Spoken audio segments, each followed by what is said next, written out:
የቴህራን ወታደራዊ ስትራቴጂስቶች የአሜሪካ እግረኛ ጦር በኢራን ግዛት ላይ የሚያደርገውን ማንኛውንም እንቅስቃሴ እንደ ትልቅ ስጋት ሳይሆን እንደ ወርቃማ አጋጣሚ በመቁጠር ላይ ይገኛሉ።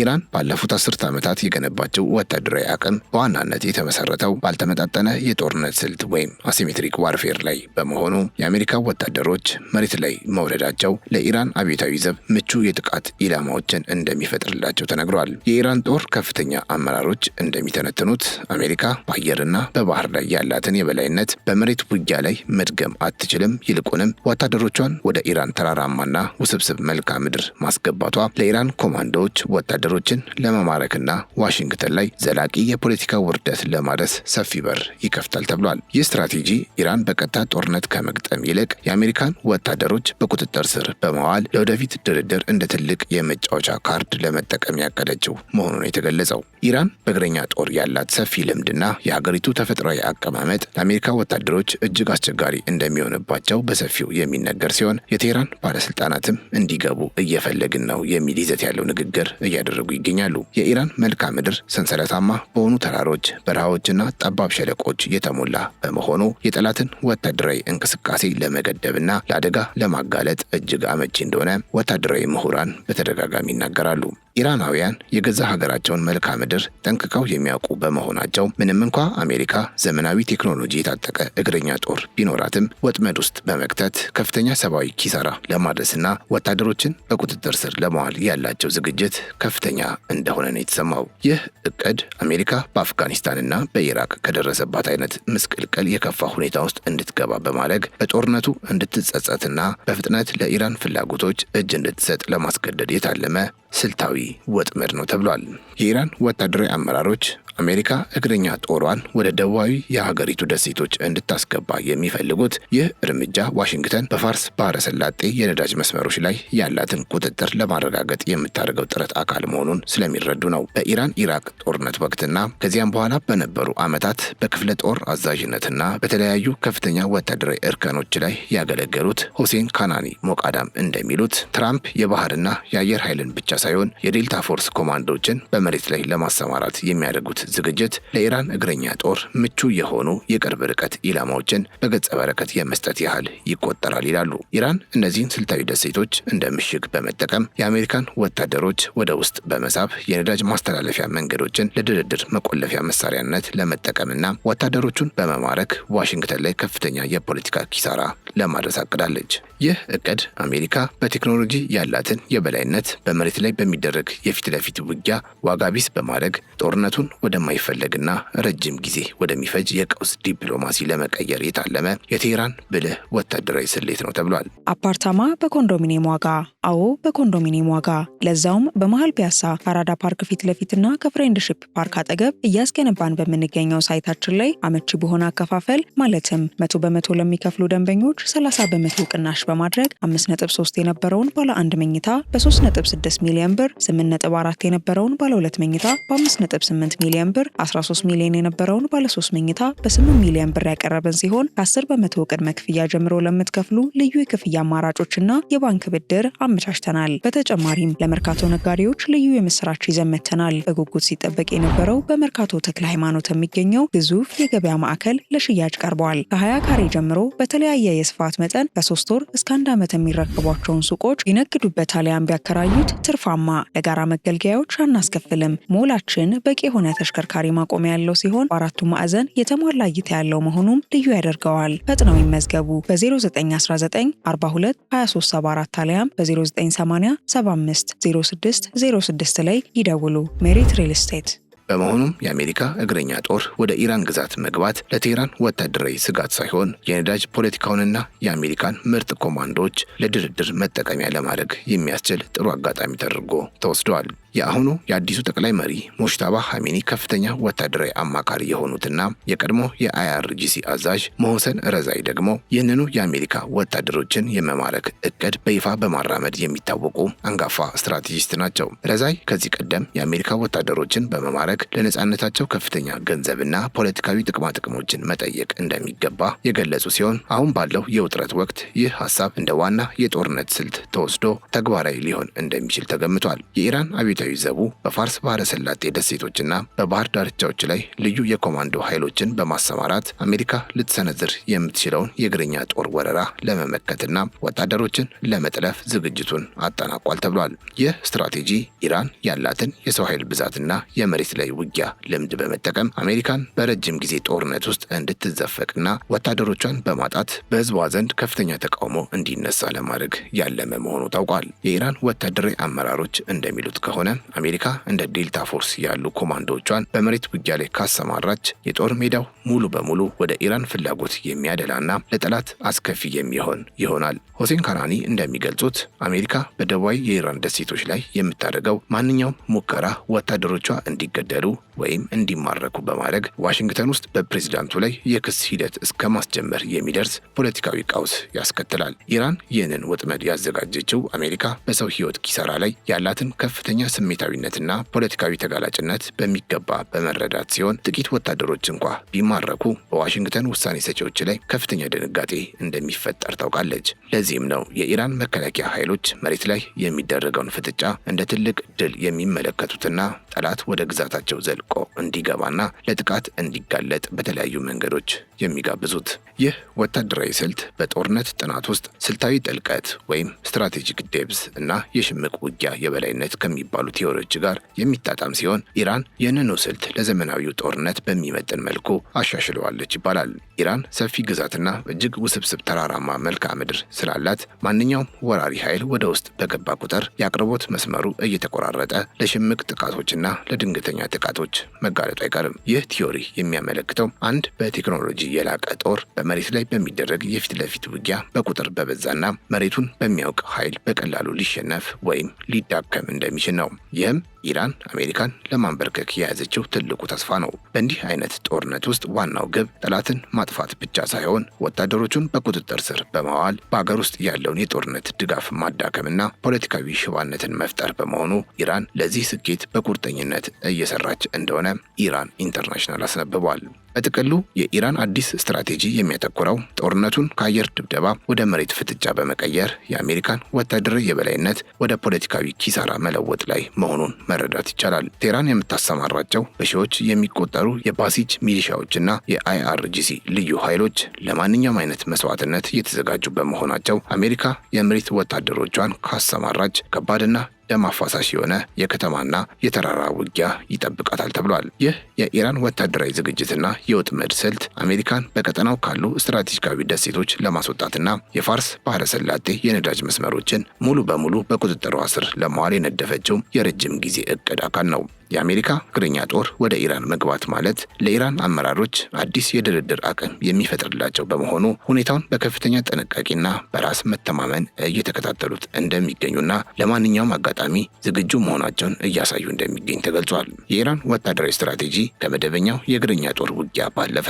የጠላትን ስነ ልቦናዊና ፖለቲካዊ መዋቅር ሰባብሮ ለመጣል ያለመ የጥልፍልፍ ጦርነት ወይም ሃይብሪድ ዋርፌር ስልትን በከፍተኛ ደረጃ የታጠቀ እንደሆነ ይነገርለታል። ቴህራን የምትከተለው ይህ ስልት አሜሪካን በመሬት ውጊያ ጠምዶ በመያዝ ብቻ ሳይሆን የተማረኩ ወታደሮችን ምስል በዓለም አቀፍ ሚዲያዎች በማሰራጨት በዋሽንግተን አስተዳደር ላይ የህዝብ ቁጣና የተቃውሞ ማዕበል እንዲነሳ ለማድረግ የታለመ የቀውስ ዲፕሎማሲ አካል ነው። ይህ አይነቱ ስልታዊ ጥቃት አሜሪካ ያላትን የቴክኖሎጂ የበላይነት ዋጋ ቢስ የሚያደርግና ጦርነቱን ከጦር ግንባር ወደ ዋይት ሀውስ የፖለቲካ ኮሪደሮች የሚያዛውር በመሆኑ ለኢራን አመራሮች ትልቅ የተስፋ ምንጭ ሆኖላቸዋል። የኢራን ስትራቴጂስቶች እንደሚተነብዩት ከሆነ አንዴ የአሜሪካ ወታደሮች ደም መፍሰስና መማረክ ከጀመረ ትራምፕ በሀገር ውስጥ የሚገጥማቸው የፖለቲካ ጫና ከጦርነቱ ይልቅ አስከፊ ስለሚሆንባቸው ኢራን የምትፈልገውን አይነት የድርድር ስምምነት ለማግኘት መንገዱን ክፍት ያደርገዋል። በመሆኑም ይህ ጦርነት ለኢራን የመኖርና የመሞት ጉዳይ ብቻ ሳይሆን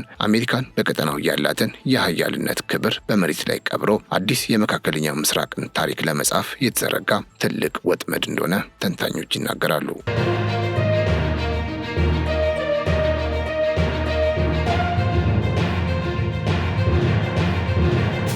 በሌላ በኩል ደግሞ የማይበጠስ የሚመስለው የቤንያሚን ኔታንያሁና ዶናልድ ትራምፕ ወዳጅነት አሁን በአደገኛ የመፍረስ አደጋ ላይ እየወደቀ ይመስላል። ሁለቱ መሪዎች በኢራን ወታደራዊ ዘመቻ ፍጻሜ ላይ ባላቸው ስትራቴጂካዊ ልዩነት ምክንያት ከፍተኛ ፍጥጫ ውስጥ መግባታቸውን ዘሚረር ይዞት በወጣው መረጃ መመልከት የቻልን ሲሆን ይህም በዋሽንግተንና በቴል አቪቭ መካከል ያለውን የቆየ ጥብቅ ግንኙነት እየሸረሸረው ይገኛል ተብሏል። ኔታንያሁ በኢራን ውስጥ የህዝብ አብዮት እንዲቀሰቀስ አሜሪካ ድጋፍ እንድትሰጥ ያቀረቡት ጥያቄ በትራምፕ ዘንድ ለምን ሲባል ነው እንዲህ የምናደርገው የሚል ቁጣ የተቀላቀለበት ምላሽ እንዳስተናገደ ዘገባው ያስነብባል። ትራምፕ አሜሪካን ዳግም ወደማያልቅ ግጭትና ምስቅልቅል ውስጥ ላለመክተት ያላቸው አቋም ከኔታንያሁ ፍላጎት ጋር ሊጣጣም እንዳልቻለ ነው ዘገባው ያስነበበን። ይህ የሁለቱ መሪዎች የራዕይ ግጭት በዝግጅት ክፍል ውስጥ ብቻ ተወስኖም አልቀረም። ይልቁንም ኔታንያሁ በትራምፕ ማስጠንቀቂያ ሳይገደቡ የራሳቸውን መንገድ መከተል መጀመራቸው ሁኔታውን ይበልጥ አወሳስቦታል ተብሏል።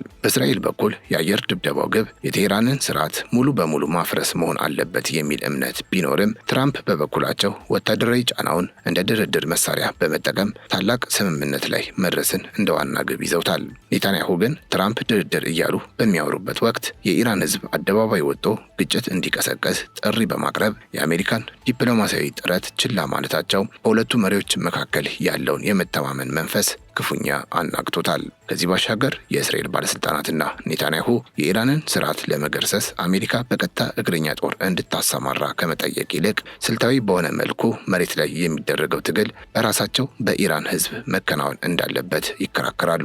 ይህ የእስራኤል አቋም የሚያመለክተው አሜሪካና እስራኤል ከአየር ድብደባ ባለፈ በኢራን ውስጥ የሚገኙ ተቃዋሚዎችን በማስታጠቅና በማበረታታት ስርዓቱ ከውስጥ እንዲፈርስ ማድረግ አለባቸው የሚል ሲሆን ይህም የውጭ ኃይል ወረራ የሚለውን ስም ለማስቀረት የታለመ ስልት ነው። በአንጻሩ የፕሬዝዳንት ዶናልድ ትራምፕ አቋም ከዚህ በእጅጉ የራቀ ሲሆን እርሳቸው ወታደራዊ እርምጃውን የሚመለከቱት እንደ መጨረሻ ግብ ሳይሆን ጠንካራ የድርድር መሳሪያ አድርገው ነው። ትራምፕ የተወሰኑ የኢራን ስርዓት አካላት ሳይፈርሱ የሚቀሩበትንና ቀጠናዊ መረጋጋትን የሚጨምር ዲፕሎማሲያዊ አማራጭ እየፈለጉ እንደሚገኝ የተነገረ ሲሆን ይህም አሜሪካን ወደ ማያልቅ ወታደራዊ ምስቅልቅል ውስጥ እንዳይከታት ነው በሚል ከፍተኛ ጥንቃቄ የታጀበ አካሄድ ነው። ይህ በኔታንያሁ የውስጥ አብዮትና በትራምፕ ቁጥጥር ያለው ድርድር መካከል ያለው ልዩነት በሁለቱ ሀገራት ወታደራዊ ጥምረት ውስጥ ትልቁ የውጥረት ምንጭ ሆኖ ቀጥሏል። ስለዚህ ጉዳይ ሁለቱ መሪዎች በስልክ የተወያዩ ሲሆን በዚህ ንግግር ወቅት ፕሬዝዳንት ዶናልድ ትራምፕ ለኔታንያሁ ያቀረቡት ተቃውሞ እጅግ የበረታና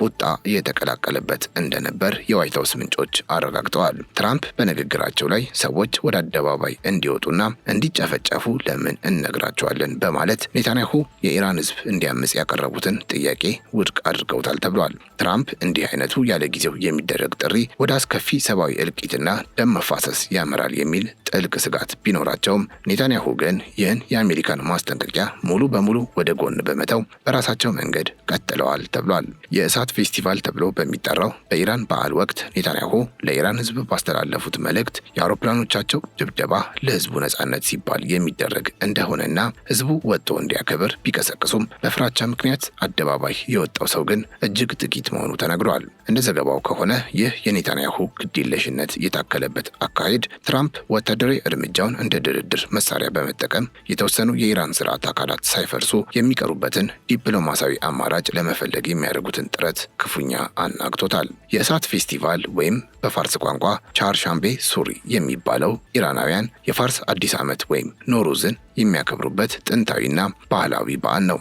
በበዓሉ ወቅት ሰዎች በየጎዳናው እሳት እያነደዱ በእሳት ላይ የመዝለል ፉጨትና ርችቶችን የመተኮስ ልማድ ያላቸው ሲሆን ይህ አጋጣሚ ህዝቡ በብዛት ወደ አደባባይ ስለሚወጣ ለፖለቲካዊ ተቃውሞ አመቺ ወቅት ተደርጎ ይወሰዳል። ኔታንያሁ ይህንን አጋጣሚ በመጠቀም ለኢራን ህዝብ ባስተላለፉት መልእክት የእስራኤል አውሮፕላኖች የኢራን የደህንነት ኃይሎችን ኢላማ እያደረጉ ያሉት ህዝቡ በነጻነት ወጥቶ ይህንን የእሳት ፌስቲቫል እንዲያከብር መንገድ ለመጥረግ እንደሆነ ገልጸዋል። እኛ ከላይ ሆነን እየተመለከትን ነው፣ ወጣችሁ አክብሩ በማለት ህዝቡ ይህንን ባህላዊ በዓል ወደ አመጽ እንዲቀይረው ቢቀሰቅሱም ትራምፕ ግን ይህንን ድርጊት ህዝቡን ለጭፍጨፋ መዳረግ ነው በሚል በጽኑ ተቃውመውታል። ኔታንያሁ በእሳት ፌስቲቫል ወቅት ያቀረቡት ይህ ጥሪ በኢራን ሕዝብ ዘንድ ዝቅተኛ ተሳትፎ የታየበት ሲሆን ይህም ሕዝቡ ያለውን ከፍተኛ ፍርሃት ያሳየ ነው ተብሏል። ትራምፕ ይህን በመገንዘብ ሕዝባዊ አመፅን እንደ ቦነስ እንጂ እንደ ዋና ስትራቴጂ መውሰድ እንደማይገባ ለኔታንያሁ ቢነግሯቸውም እስራኤል ግን አሁንም ስርዓቱ እስኪወድቅ ድረስ የማይቆም ግፊት መቀጠል አለበት የሚል ጽኑ አቋም አላት። በዚህም ኔታንያሁ በአየር ኃይል ዋና መስሪያ ቤት ሆነው እኛ ከላይ ሆነን እየተመለከትን ነው በሚል ለኢራን ሕዝብ የሰጡት መልእክት በትራምፕ አስተዳደር ዘንድ እንዳላስፈላጊ ትንኮሳ ተቆጥሯል። ዋይት ሀውስ ለዘመቻው ያስቀመጠው የጊዜ ሰሌዳ ከታቀደው በላይ እየቀደመ መሆኑን በመግለጽ ትራምፕ ወታደራዊ ድልን አውጀው ወደ ድርድር ጠረጴዛ ለመመለስ ከፍተኛ ፍላጎት እንዳላቸው መረጃ ያሳያል። ሆኖም ኔታንያሁ የኢራንን ኒውክሌርና የሚሳኤል አቅም ከማውደም ባለፈ ስርዓቱን የመገርሰስ ፍላጎታቸው አሜሪካ ልትሸከመው ከምትችለው በላይ የሆነ ስትራቴጂካዊ ጫና እየፈጠረባት ይገኛል። ይህም በሁለቱ መሪዎች መካከል ያለው ግንኙነት ላይ ክፍተት እንዲፈጠር አስችሏል። እንደ ተንታኞች ከሆነ ትራምፕ ሀገር የመገንባት ስራ ውስጥ ላለመግባት ያላቸው ጽኑ አቋም ከአፍጋኒስታንና ከኢራቅ ትምህርት የወሰደ መሆኑን ይገለጻል። ፕሬዚዳንቱ የኢራን ስርዓት ቢወድቅ እንኳ የሚመጣው ክፍተት በሌላ ኃይል ሊሞላ ይችላል የሚል ስጋት ስላላቸው ከነባሩ ስርዓት ጋር የተሻለ ስምምነት ማድረግን ይመርጣሉ። ኔታንያሁ ግን ይህንን እንደ ስህተትና ለኢራን የመተንፈሻ ቀዳዳ የመስጠት ያህል ይቆጥሩታል። ይህ የስልጣንና የፍላጎት ግጭት እስራኤልና አሜሪካ በኢራን ጉዳይ ያላቸውን የጋራ ግንባር እየበታተነው ሲሆን ይህም ለቴህራን መልካም አጋጣሚ ሆኖላታል። በጥቅሉ የትራምፕና የኔታንያሁ ወዳጅነት በኢራን ጦርነት ሰበብ እየፈረሰ መምጣቱ በቀጠናው ፖለቲካ ላይ ትልቅ ለውጥ እያመጣ መሆኑን ብዙዎች ይገምታሉ። ትራምፕ ለድርድር ቅድሚያ ሲሰጡ፣ ኔታንያሁ ግን በኢራን ላይ የመጨረሻውንና ወሳኝ ያሉትን ጥቃት የማካሄድ ፍላጎት አሁንም አላቸው። ይህ ልዩነት አሜሪካ በኢራን ላይ ያላትን ወጥ አቋም ከማዳከሙም በላይ ቴህራን በቀጠናው ያላትን ተሰሚነትና አቅም እንድታጠናከር እድል እየሰጣት ነው። በሚቀጥሉት ጥቂት ሳምንታት የሚታዩ ክስተቶች ይህ ፍጥጫ ወደ ሰላማዊ ስምምነት ወይስ ወደ ሰፊ ቀጠናዊ እልቂት እንደሚያመራ የሚወስኑ ይሆናል።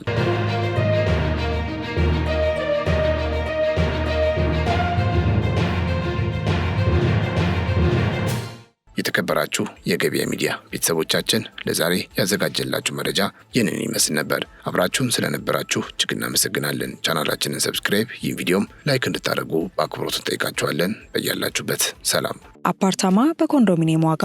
አዎ በኮንዶሚኒየም ዋጋ፣ ለዛውም በመሃል ፒያሳ ከአራዳ ፓርክ ፊት ለፊትና ከፍሬንድሺፕ ፓርክ አጠገብ እያስገነባን በምንገኘው ሳይታችን ላይ አመቺ በሆነ አከፋፈል ማለትም 100% ለሚከፍሉ ደንበኞች 30% ቅናሽ በማድረግ 5.3 የነበረውን ባለ 1 መኝታ በ3.6 ሚሊዮን ብር፣ 8.4 የነበረውን ባለ 2 መኝታ በ5.8 ሚሊዮን ብር፣ 13 ሚሊዮን የነበረውን ባለ 3 መኝታ በ8 ሚሊዮን ብር ያቀረብን ሲሆን ከ10% ቅድመ ክፍያ ጀምሮ ለምትከፍሉ ልዩ የክፍያ አማራጮችና የባንክ ብድር አመቻችተናል። በተጨማሪም ለመርካቶ ነጋዴዎች ልዩ የምስራች ይዘን መጥተናል። በጉጉት ሲጠበቅ የነበረው በመርካቶ ተክለ ሃይማኖት የሚገኘው ግዙፍ የገበያ ማዕከል ለሽያጭ ቀርበዋል። ከ20 ካሬ ጀምሮ በተለያየ የስፋት መጠን ከ3 ወር እስከ 1 ዓመት የሚረከቧቸውን ሱቆች ይነግዱበት አሊያም ቢያከራዩት ትርፋማ። ለጋራ መገልገያዎች አናስከፍልም። ሞላችን በቂ የሆነ ተሽከርካሪ ማቆሚያ ያለው ሲሆን በአራቱ ማዕዘን የተሟላ እይታ ያለው መሆኑም ልዩ ያደርገዋል። ፈጥነው ይመዝገቡ። በ0919 42 2374 አሊያም በ0980